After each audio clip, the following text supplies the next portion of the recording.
Hey yo, salut tout le monde, bonjour à vous, j'espère que vous allez tous très bien. Bienvenue sur Sagesse et Succès, le podcast d'un lifestyle inspirant.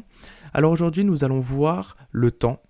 Je sais que je vous avais promis qu'on allait parler de l'argent aujourd'hui, mais je pense qu'il est préférable de mettre l'argent après le temps.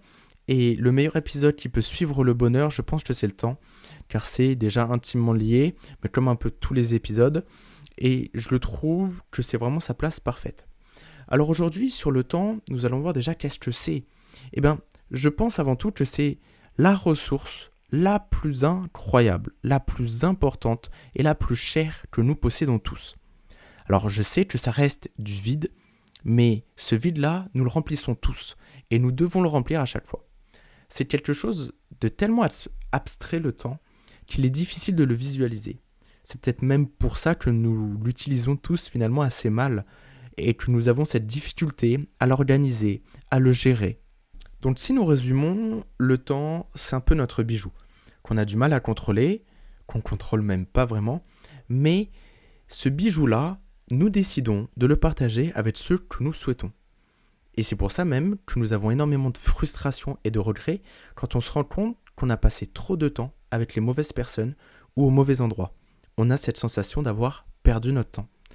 Ça peut être, du coup, dans plein de domaines, dans le privé, comme vous l'avez sûrement vécu dans vos relations amicales ou amoureuses, mais ça peut aussi être dans le professionnel, comme avec le salariat, où beaucoup de salariés, ils sentent avoir perdu leur temps en travaillant pour un patron, car en fait, en réalité, beaucoup de personnes ne se rendent pas compte que le salariat est la vente de son temps pour réaliser les rêves d'un patron qui ne peut pas le réaliser seulement avec le sien, son temps à lui. Donc, toute cette définition du temps nous montre vraiment sa largeur, sa difficulté à le comprendre et en mettant son importance à vraiment bien l'utiliser. Pour même aller plus loin, ce que j'ai vraiment analysé, ce que j'ai réalisé avec le temps, sur le temps, c'est sa magie. En fait, on a tous une certaine quantité de cette ressource, mais on ne sait pas combien nous en avons. Nous sommes tous obligés de dépenser cette ressource en continu, à la même vitesse, tout le monde la dépense à la même vitesse, et le temps est inégal à la fois sur la durée, mais il est égal sur le moment même, sur le présent qu'on appelle. Car par exemple, on passe tous 24 heures par jour, et durant ces 24 heures, on doit tous décider de ce qu'on fait durant ce temps-là. Mais on a tous le même temps. En revanche, par exemple, certains vont vivre 70 ans, d'autres 40, d'autres 90. Donc sur le long terme, l'inégalité du temps est montrée, mais sur le court terme, sur une journée même, il y a cette égalité-là. Finalement, le plus gros des choix que nous avons tous à faire dans la vie, c'est de choisir comment nous souhaitons dépenser notre temps. On doit le dépenser, mais comment nous voulons le dépenser? Nous avons 1440 minutes par jour, ou même 86 400 secondes par jour. On a l'impression que c'est énorme, mais finalement c'est très très court, et nous devons le dépenser sans cesse, et nous le dépensons dans plein de choses. À nous de voir ce qui est le meilleur pour nous.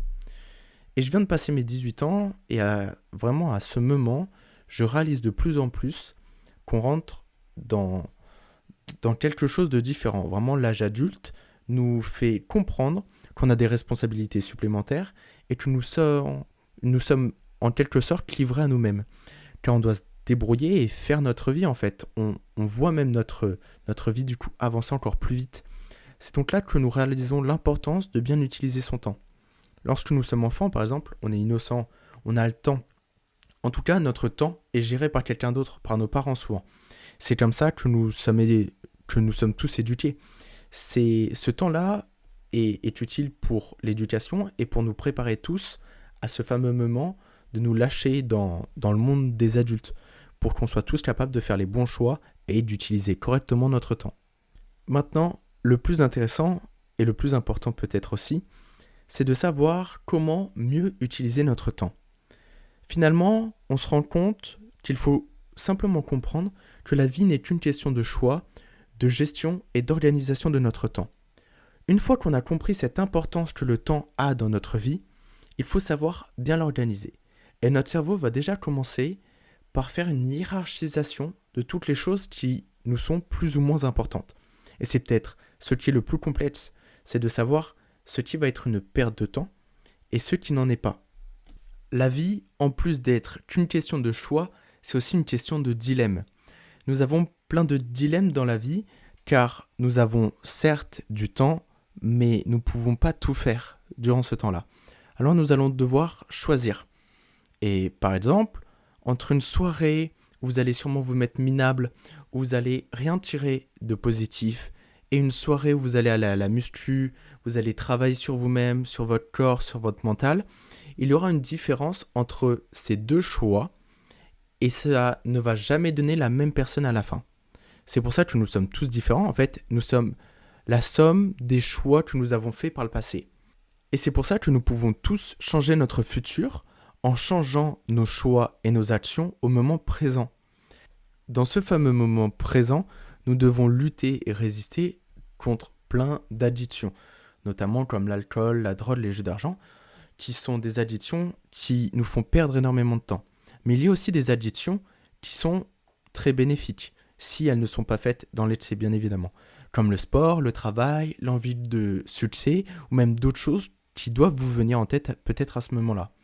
Donc, en fait, on doit tous avoir certaines addictions, mais il faut juste les changer avec les bonnes, et avoir que des bonnes addictions qui vont vous faire progresser et vous faire vous améliorer chaque jour.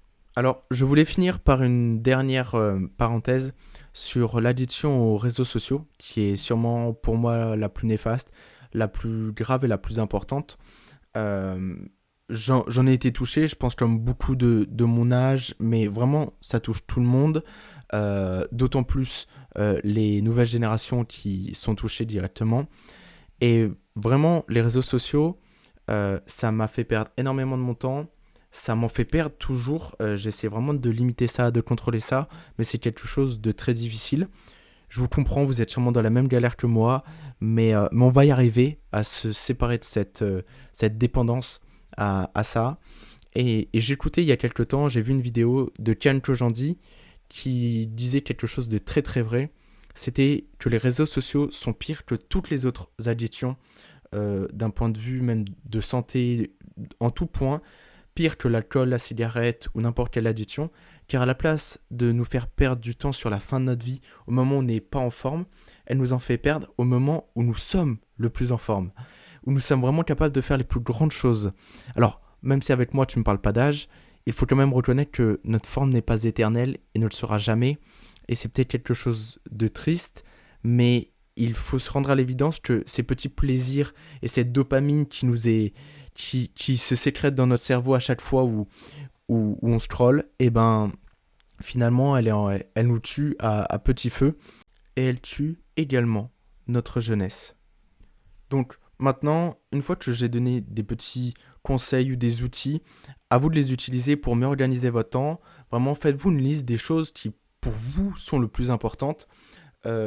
Vraiment, s'il y a des gens avec qui vous parlez et vraiment vous avez la sensation de perdre votre temps, ça ne vous apporte rien, vous ne recherchez rien et c'est plus pour vraiment combler un pseudo-manque, vraiment arrêtez vraiment de vous ennuyer ou d'être au mauvais endroit. Si vous vous faites chier à un endroit, vraiment arrêtez.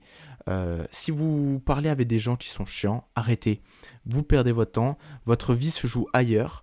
Allez faire justement ce qui est le plus important pour vous. C'est là où vous allez réussir et c'est là où vous allez atteindre le succès et la sagesse dont je parle dans. Si vous êtes encore là, merci que vous avez écouté le podcast jusqu'à la fin. Alors, merci infiniment de nous avoir rejoints pour cet épisode de sagesse et succès. J'espère qu'il vous a plu. N'hésitez surtout pas à laisser un commentaire sur Apple Podcast ou Spotify pour que je puisse continuer d'améliorer le contenu des épisodes. Pensez aussi à venir me suivre sur Instagram Noah-LSC pour qu'on puisse discuter ensemble et que vous soyez au courant des prochains épisodes et de leur sortie. C'était en tout cas un immense plaisir de faire cet épisode avec vous et pour vous. Maintenant, on doit se quitter pour revenir meilleur la prochaine fois, car il est temps de passer à l'action pour nous et pour les autres. A très bientôt pour de nouvelles découvertes vers la sagesse et le succès. Ciao!